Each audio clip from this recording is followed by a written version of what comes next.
Just in time for spring break, all that sunshine has arrived. That means it's time to start thinking about how to protect your skin from those damaging UV rays here in Houston. One of our viewers wanted me to ask the doctor the best way to go about that. Dr. DrYalamanchili has some ideas.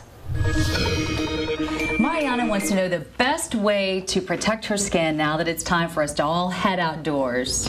That's a good question. It's very important, of course, to use good sun protection, sunblock, and that's something you should do all day, every day, whether it's cloudy or sunny. But certainly, when it gets a little hotter here in Houston, it's going to be very important. So the things you're looking for in terms of sun protection, you want to really use a good broad spectrum sunblock, which means it covers ultraviolet A and B.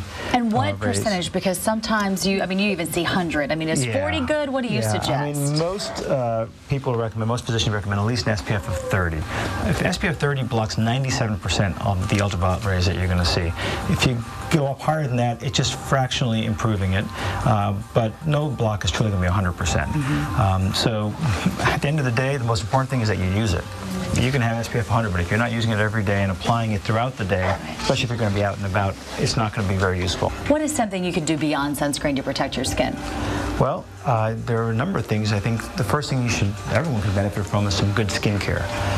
And there are really three essentials you want to have for that. You want to have good antioxidants, which like a vitamin C can offer.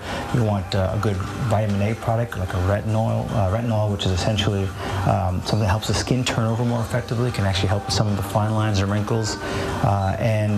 In the case of people who actually have some sun damage or some brown spots, you might want to use something that can help lighten some of those spots.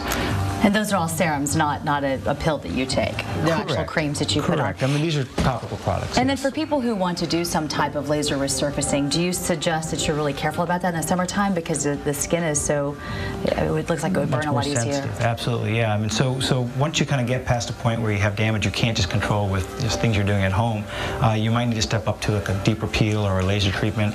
And when you're doing that, you're basically getting a blank slate almost. And so your skin is going to be very sensitive. And that means that in the summertime, you got to protect yourself very carefully from the sun. It's going to be a little more difficult. So a lot of people choose to do that maybe in the winter, fall, maybe early spring. So hold off on that a little longer, unless you plan to stay inside for a while. Unless you plan to stay inside or unless you have no other option. All right, thanks for your help. Thanks.